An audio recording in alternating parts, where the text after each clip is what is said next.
welcome back. This is the end of the rainbow for Halley's Children, Belgrade. Thank you all for joining us. Thank you for sticking around through our beautiful story that we've woven here. I am so proud of everyone here, and I cannot wait to talk about this beautiful thing that we've just made. So without further ado, let's open it up. Who wants to say something or ask something? I would like to start off with asking what everybody's favorite moment was, or moments, but let's keep it to one or two because there were a million of them that they're so good. I am not going first. I asked the question. Fair enough. Not it. I'll go first. My favorite part was probably my favorite part to write, at least, was Loki's conversation with Mila, and just all the things that he had to say. Yes, that conversation came about after I went to Sarah being like, hey, if I went to Anoush and told him to kill me, would that be too much for the game? And she's like, wait, No. what?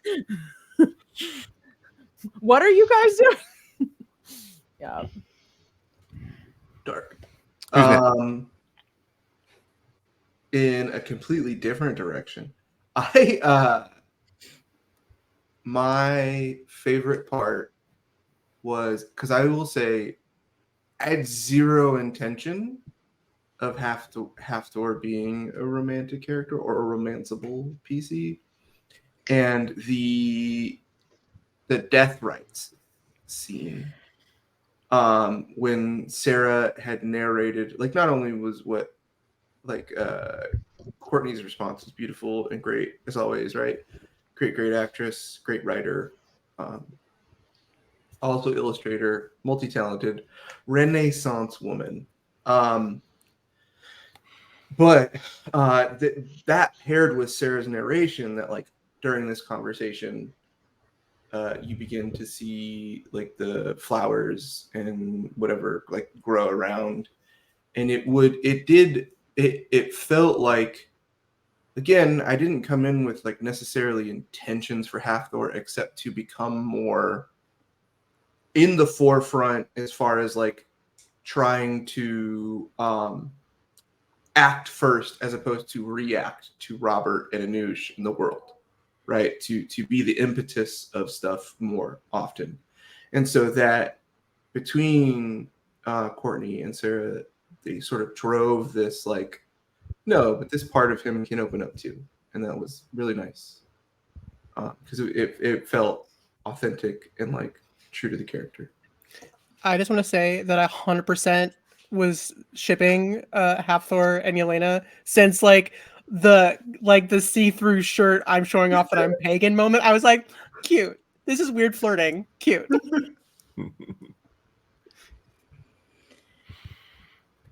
I spent a lot of this. Oh, go ahead. Everybody else, go ahead. No, not me. I talked to enough. Oh, I spent a lot of this campaign crying, which is something that me, the real person, does not do enough ever at all.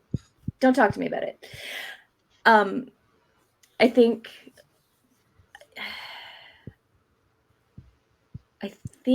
my favorite part that I like was kind of Yelena coming to her decision about just wanting to live a normal life. That was a lot of that hurt, knowing what was going to be coming. That hurt a lot. And oh wow.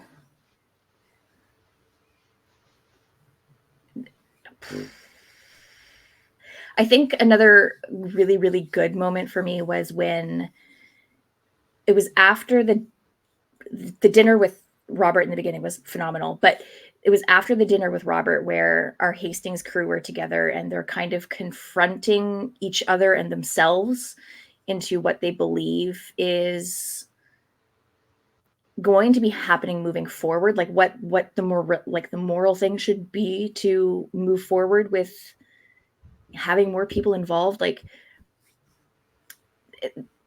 I think we all do this where we like envision scenes and we just think of conversations that your character would have with another. But there was a point where in my mind, Yelena really wanted to engage more with Anush, but it was kind of like she wanted to be like, you're a hungry thing, but your hunger is because you've known starvation. Like he had a lot of pain in him. And I don't know. It was a beautiful scene and I loved it. And it hurt me again. And I probably cried and I'm done. My favorite moment was the Loki reveal because just everybody's reactions, like purely just from that shock value, the Sarah just chef kisses moment of just that, like that just bomb dropping where we all just lost our, like if I could have gotten up and run around this house, I would have, because it was so good. A moment of respect, a moment of silence for the lore. So good, so fucking good. And on a like personal for Ida thing, Ida has spent the last 300 plus years a child, like just like reveling in all this newness and all this, like, oh, all the, like, again, this was a gift. This was truly a gift for her. Like, nothing bad. Like, I mean, some pain, some heartache, but like on the whole, nothing bad. Because everything else was worse. Like if she had lived her life without being given this, she would have died a miserable young woman with nothing. So she had this like joy. And now Belgrade really was a growing up moment for Ida of having to like seeing all these people that matter to her and them, and realizing that they're even an outsider within this community that makes them one with things. And yeah, for anybody noticing in the last session, you'll notice me crying for about 20 minutes because the absolute,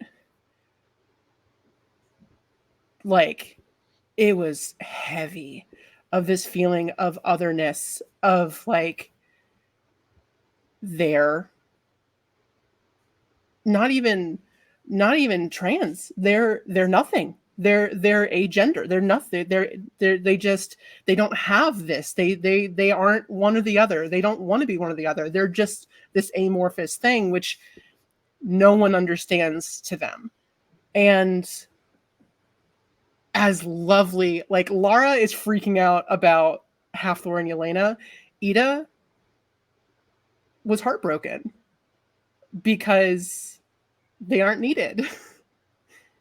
So, I'm gonna start crying again, but like, because also they're ace. Hey guys, big, like another lore drop. They're ace, Aero, they're everything. They're just this, so they just feel like this. They just are. And it's this like, oh, one more reason why I don't fit, so I'm gonna go.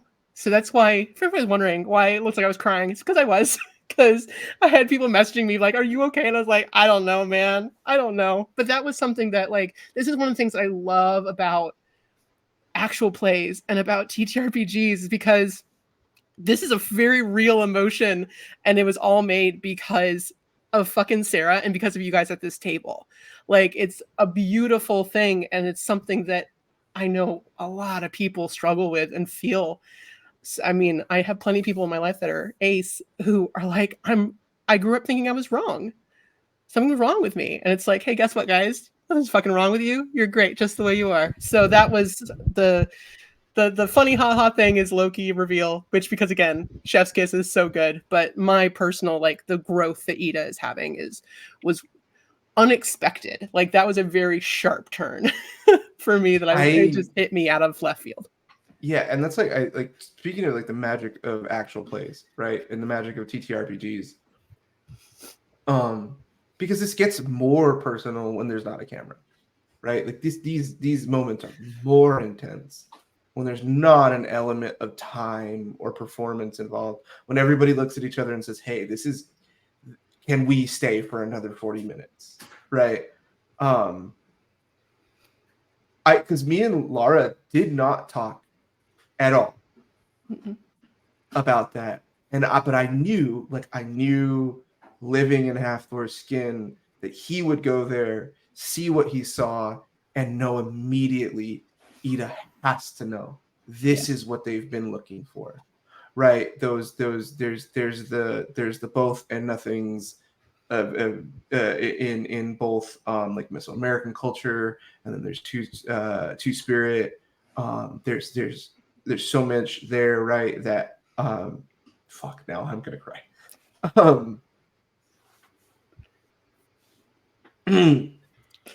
And it was just like I was so happy to see that, because like that's what's crazy, right? The psychology of this is like these characters live in our hearts. Like I wanted Ida to have that fucking joy. Mm-hmm.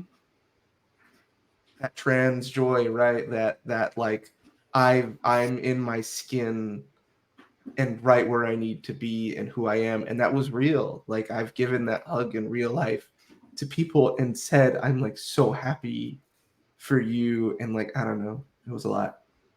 It was a lot. And in that same way, right? Like I didn't like the allegory of like, like, although obviously safety tools, like me and Courtney talked and said, hey, I think Halfthor's like in love with Yelena. Like that's clear. I think everybody else at the table sees it. And much like Halfthor, like I'm the last two. And, but we didn't talk about like that scene at all. So like the allegory of like, I'm a fire, blah, blah, blah, blah, right? Is a lore from the way beginning that I don't even think I shared with Sarah. That was like Halfthor's personal history, that because it developed after episode 1 once I had to change him. Once he was like a joke character to a serious one. Yeah, and so to see that and then immediately follow that up with like, well, fire's regenerative. And then yeah, it was just like this there was so much chemistry at the table between all like Mindy and Anusha's scenes were so cool to see that like weird insanity, like these two zealots for different things realize like, oh hey, we're both like a little bit crazy, so like let's be crazy together. I don't know, there's just like a lot here that these 5 episodes were 5, right? Yeah. Wow. Were insane. So much packed in. I loved it. Every second playing with you all.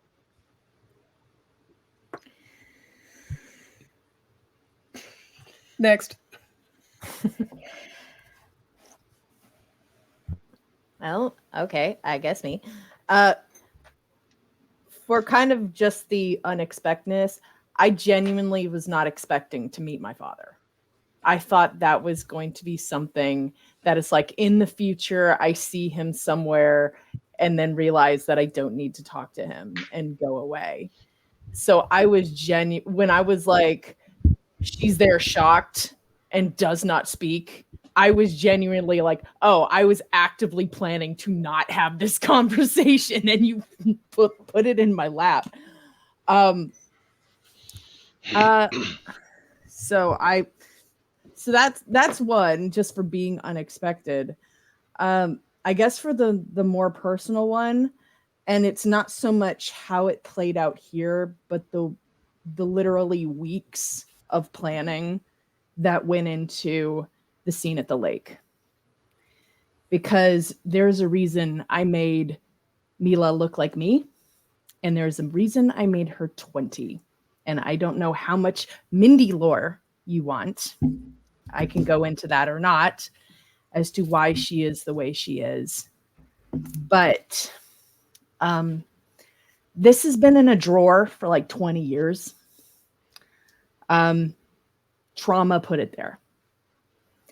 And it created a void for 20 years. from a moment when I was 20 where I won't go into, but going from being a very regular member of the Catholic Church, being part of the Christian sorority, like being in it to win it, to when shit hit the fan, being essentially thrown away and having that trauma still be here 20 years later. The reason that I made Mila a bit of a zealot, more than a bit, obviously, was because theater is my safe space. And the Ottomans being Islamic versus the Hungarians who are Christian, my brain popped her up and been like, here is a way for you to heal some of these wounds. And so this is a gangrenous hole that has been growing for 20 years. Let's look at this a little bit. And so spending weeks just focusing on how Mila would heal was important to me. Oh. And that's the other magic of TTRPGs. It's not therapy, and it's not even as good as that, but it's a start. Yes, for those who know the reference, I wore this shirt deliberately.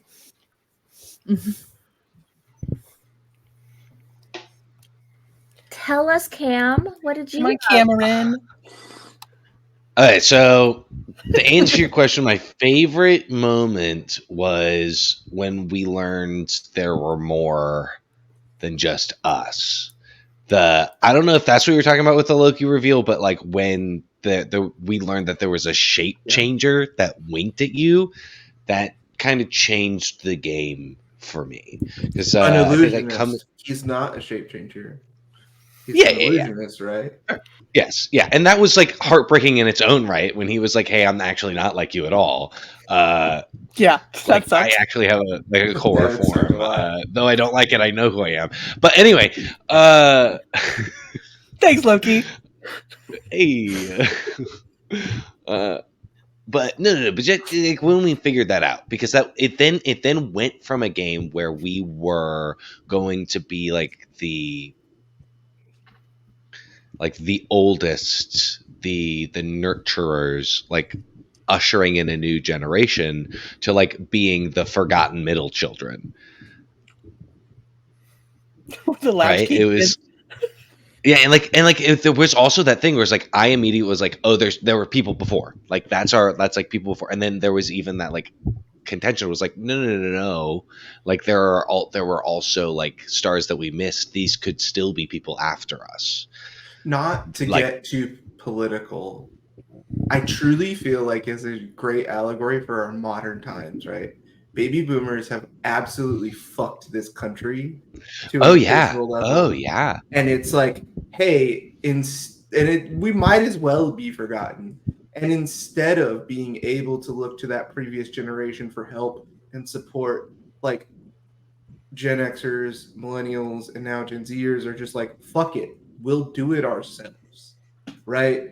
And like it felt very much like that for Halfdoor, right? Of like, I don't even give a fuck like what you want. Like you gave that opportunity up. You had the driver's wheel and you fucked it up. So go sit in your fucking retirement home and we got it.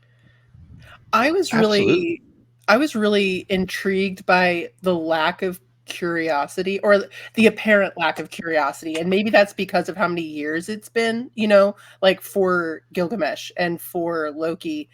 But it's like, the whole idea of like they left to Thoth, and then Thoth died, and it's like, all right, guess we gave up. It's like no one's curious. I mean, because while Anoush is absolutely our like big catalyst of curiosity, I think we all have a level of that.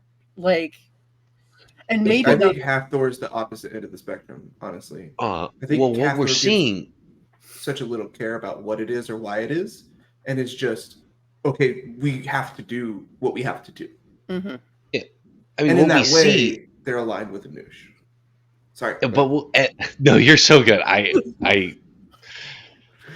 But what we see is not those. Of course, it's this. It's of course it's not the people asking the questions. It's the floaters. It's the people who survived all of this. It's not the people who tried to like enact change or figure something out and then got like hurt or died because of it. It's not the people who were taking risks to learn. It's the people who like sat back and observed. Mm-hmm. Yeah. So like we're left with the shit. Did we ever Yeah. find out? Sorry. Yeah, Courtney. Did we ever find out how they found out about Belgrade? Yeah, because Is of it- Robert.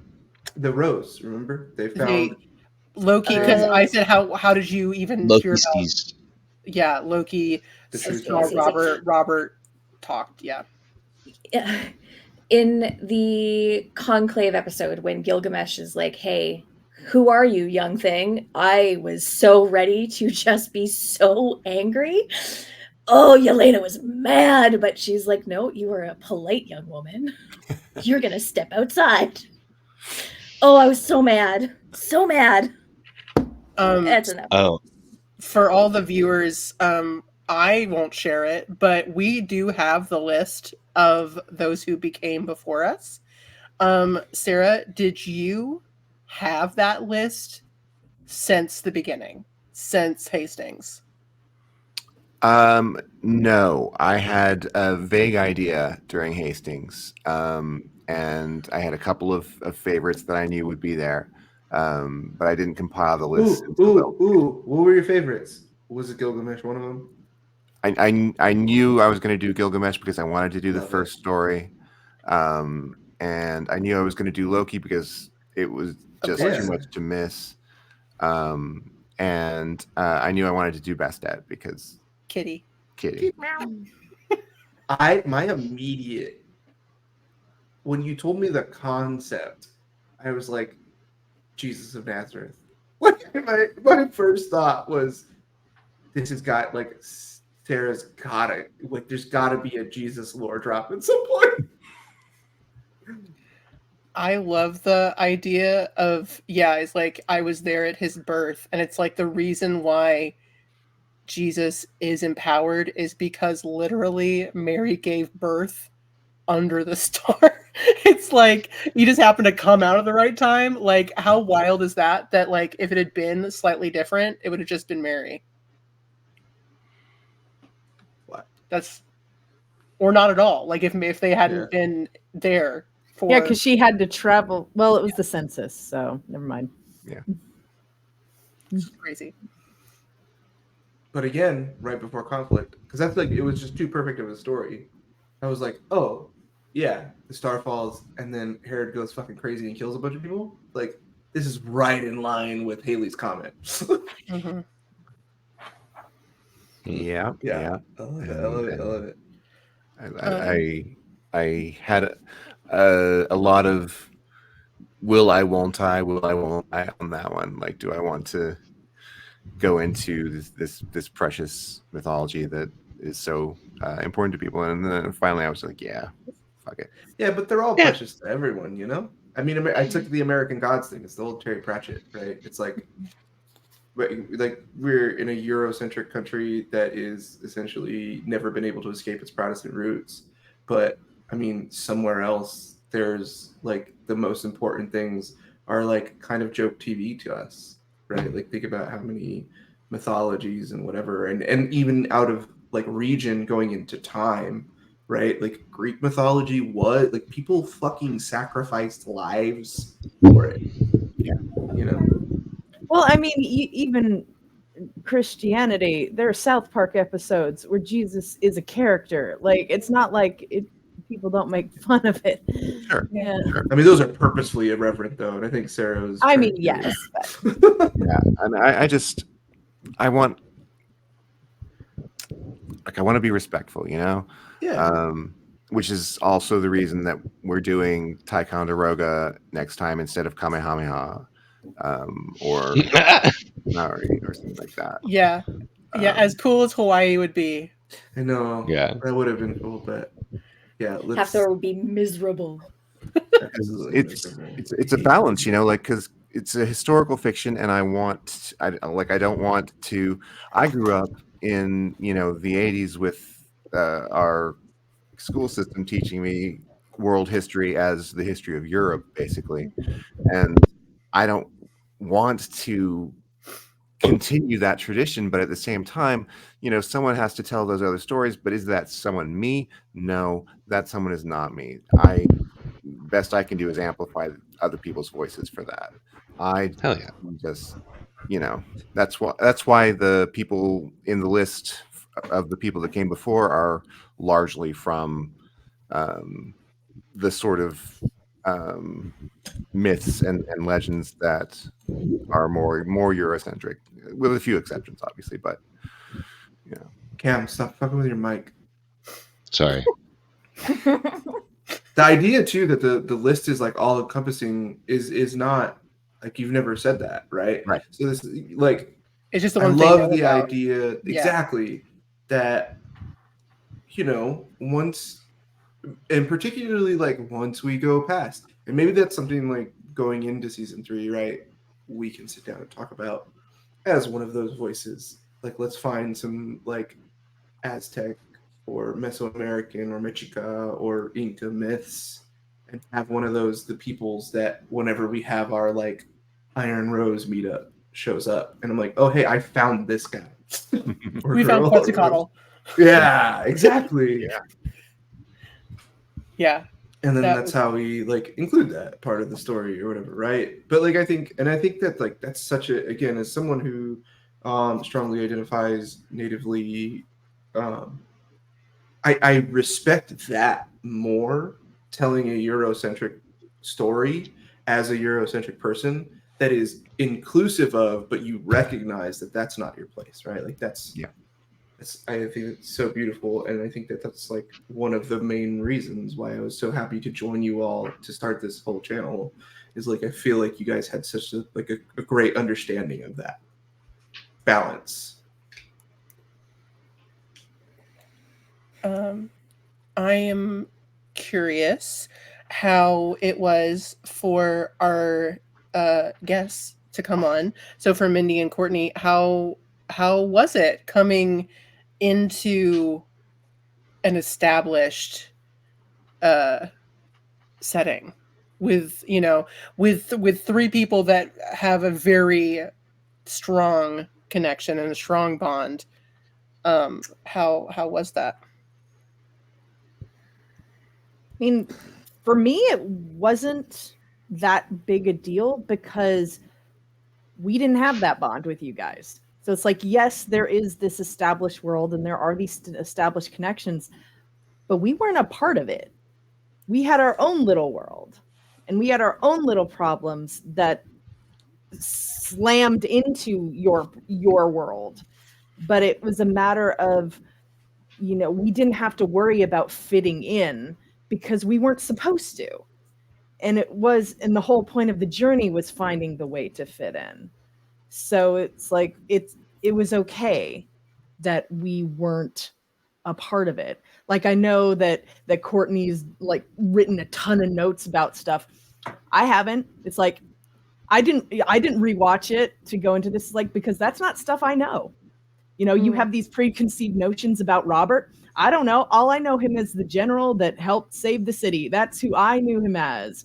So it's like all that established knowledge didn't really affect us all that much until we were forced to come together. And even then, not so much until we were fully integrated into it, at least from my opinion.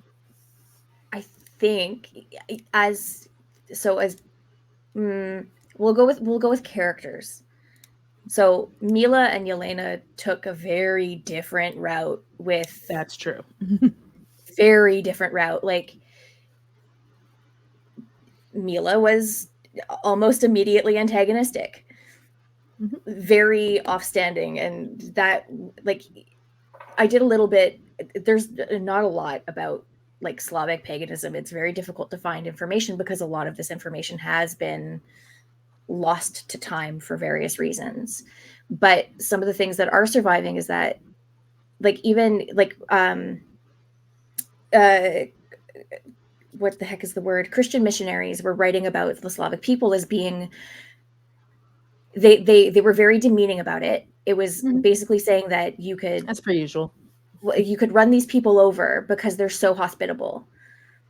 But that really translated to, for especially for Yelena, being like, well, I'm not going to turn a stranger away. And again, through the research, it's very much, you bring people into your home because you never know who needs help. So I think, like I said, we approached it very differently. Like, Yelena wanted to learn and wanted to be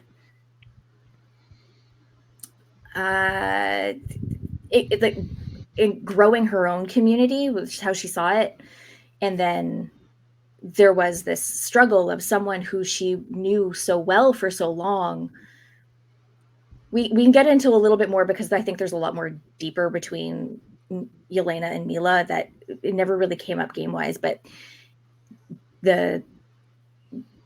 I lost my train of thought. The lore between the two of us. Yeah. So sisterhood. Yeah.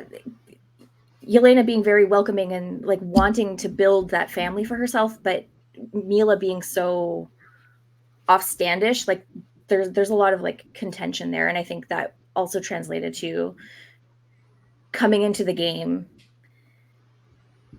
and like building or growing this community kind of thing. Does that answer your question? I feel like I'm talking a lot. No, I think it's a really interesting, it was really interesting. And it's also, from an outside view, watching these two women, it was very, it was actually a really interesting, you guys both did a really good job of like inhabiting the mindset of like, I'm a zealot Christian, like Catholic, like, and I really resonated with that, because that is what Ida could have been. Like, that it's really like Mila and Ida for me are such an interesting parallel, because it could have been, like Ida could have, they're diverting paths. Yeah, exactly, where Ida could have been completely zealous about everything. Instead, she's like, oh no, I'm gonna roll with the punches. Yeah, literally that night I called you a child of Loki and you held on to it forever, right? Exactly. You know what I mean? You were like, oh well, maybe that is it. Oh, rad, cool. Yeah, and then Yelena inhabiting this like spirit of hospitality that comes with how Yelena was raised in her beliefs. So it's really, I think you guys did a phenomenal job. It led to some really great tension and some yelling, but I think it was. I would like to say, for the record, with my own hardcore Catholic upbringing, while I was I am doing the good person, I was never you are doing the bad person. I would just like that put out there for the record. The first time a family member told me I was going to hell, it was because I had too many pagan and gay friends. So just letting you know, I just want to put that out there for the record. Was never as big a bitch as Mila was. I got so confused right now. I was like, what the fuck are we talking about? And then, but you transitioned from Mila to Mindy, and I was like, okay, got it. Yes, yeah, got it. Yeah, and the fact that, you know, realizing that all of Mila's actions were based on fear and self-hate, all of them, and that's why she became a zealot. Yeah, from chapter 1 to now, right? From Hastings to Belgrade, I feel like Mila and Yelena represent. This is what Laura was talking about, but just to expand on that, right? These like diverting paths. They it's like this black mirror to look through, or this like funny house mirror, right? Of difference, because the similarities with Anush we already talked about is like the zealotry. They're clearly like singularly focused to the end. Like we'll seek that truth to the end, right, and die for it. Well, Anush can't anymore. And then, much like Anush and Ida, Mila also had only tangential familial connections, right? And opposite, right, with Hafthor and Yelena, the parallels, right, of the like pagan ancestry, and the like Hafthor didn't necessarily care for his wife, but his like son was his whole life. His whole thing was like, let my son be a better man than me. And so in that weird way, they're like echoes of each other that just went in different directions, right? The both of you, because like you said, Eda could have that in Hastings said your guys are all whatever, right, and ran to Robert. And Anush could have crumpled inward into his own world and instead and did kind of and then Mila found comfort in her new community eventually, right? And maybe without Anush. And then obviously Yelena and Hafthor figured it out. I think you bring up like a really interesting point about these echoes of each other. Because like the first campaign was very much these people in a new situation trying desperately to survive whatever they've been thrown into. And then this season is like a huge shift from that. It is about finding likeness and building community. And I think like whether it was like on screen or like even like looking at that list, we each like have at least something that is like in our like power set or like very similar to us, like in these people that we are making like a community with. And I think it's like really, really like interesting, and it makes me wonder where this third season is going to go, like what kind of story we're going to tell with that one. Well, that's a really interesting, like there's a really interesting thing too philosophically from season 1 to season 2, where in season 1 we were all 3 people with zero attachment to England. Mm-hmm. We didn't give a fuck about the conflict. We were just like, these are interpersonal problems, and we like Eda couldn't wait to get out of there. Anush was literally just passing through chasing the star, and Hafthor was reluctantly sent there. So like for us, it was just like, well, the conflict is the whole thing. And then for Mila and Yelena, it seemed it was the opposite. It was like, no, this is my whole fucking life. My religion is my whole fucking life. That is my whole identity. What you're telling me that's fucking gone and wrong? And for Yelena, it was right. No, like I don't get my family. No, I don't get the future I wanted.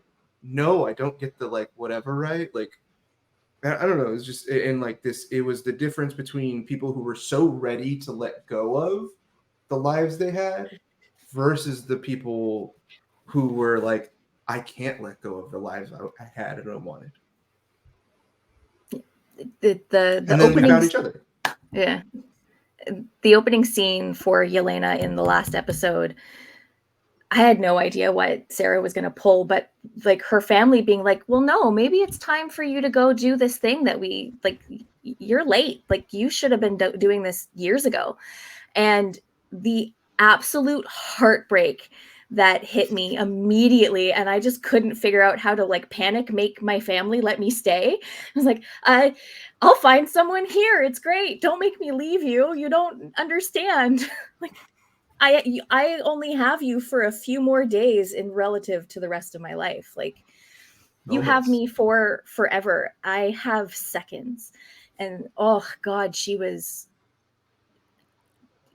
fully ready to just combust. Like would have died right then and there had they told her to go. Oh yeah, it's very much a very like internal emotional season as opposed to like external stressors. It was very much like, okay, how do we figure out who we are and make that and fit the in. outside stressors made it worse because, like, you know, for Mila, it's like she's literally being worshipped as an angel, somebody who thinks that she is essentially evil and has been her entire life. It's like, this is a fucking existential crisis. Yeah, like exactly. But like, she's marked with the fires of hell. Like, that was why. But like died, you know? at no point during like this season did I ever think, oh, we might lose a character.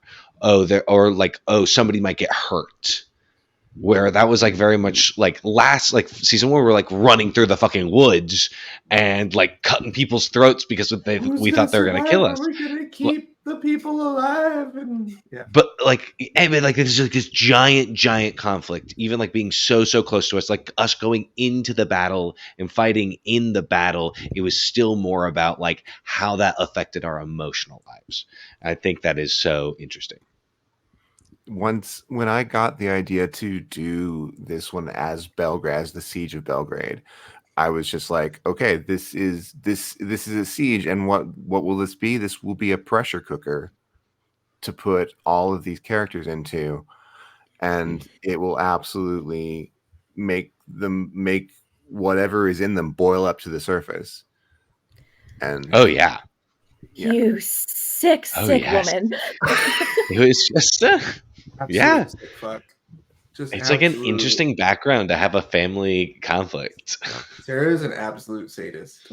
And when I threw in the absent parent figures, you know,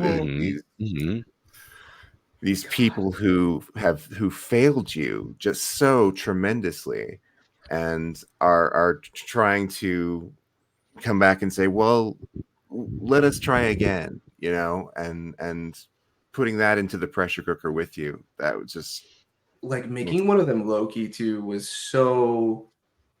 like such a sly little move, because it was right. It was like I think before this, I meant that what I said, right? Like Hathor held out hope that maybe there's divinity, and maybe there's like grand plans and like a power beyond, right?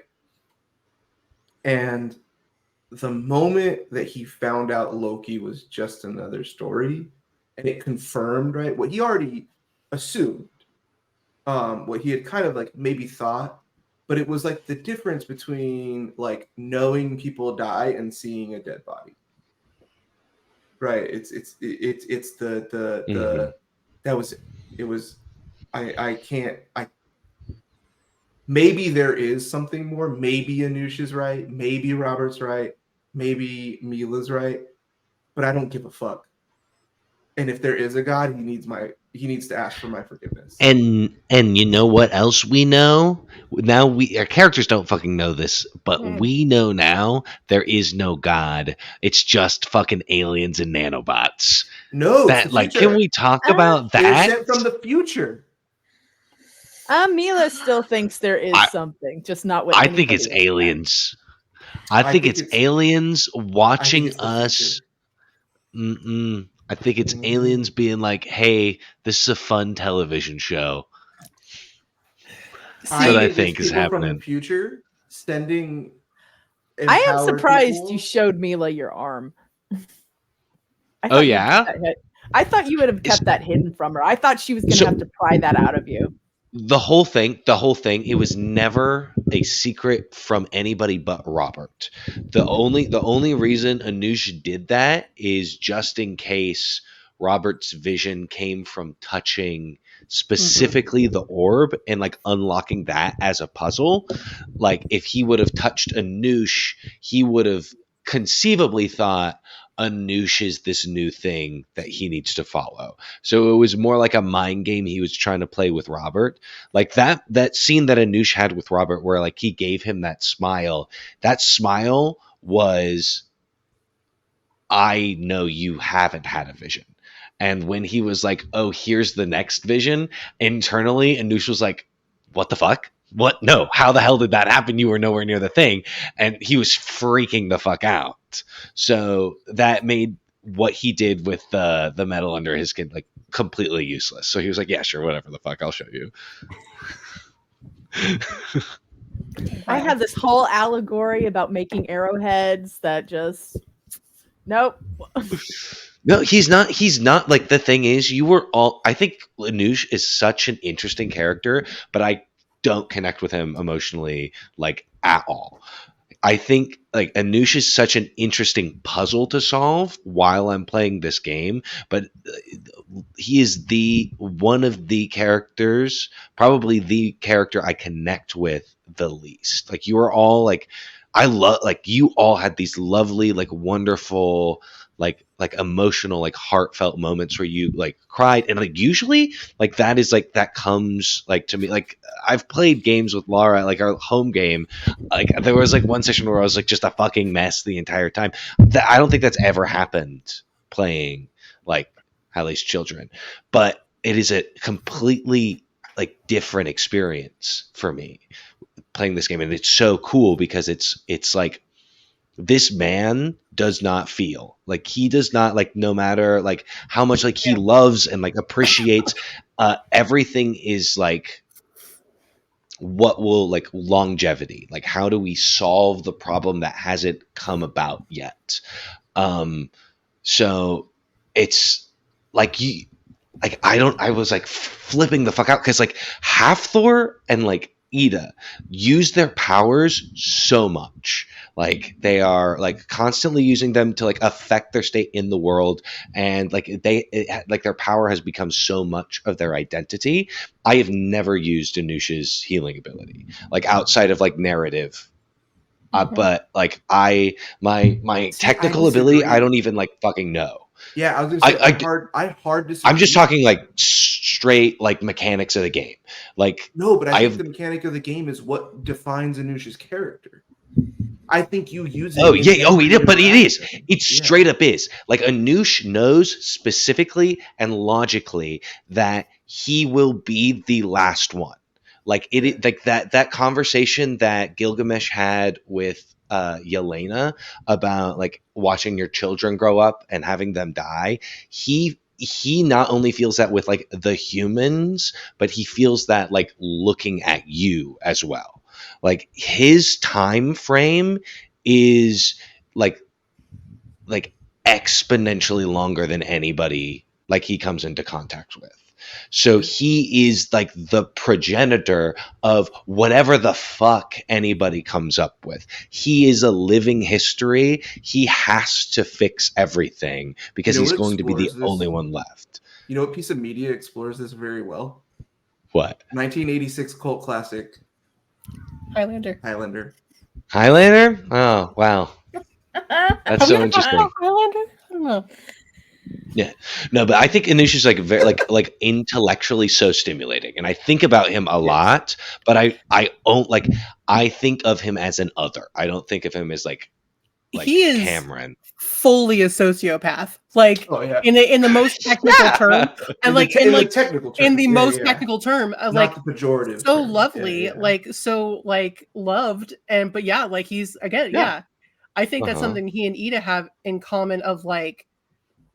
This was from before the time, like it, and like being sociopaths. You both have that in common? No, being other, having something different about themselves that then is like, oh, and then we got this thing that just exploded it, of like just completely put a microscope on it and being like, oh, now it's getting more like it's ramping up. So fascinating.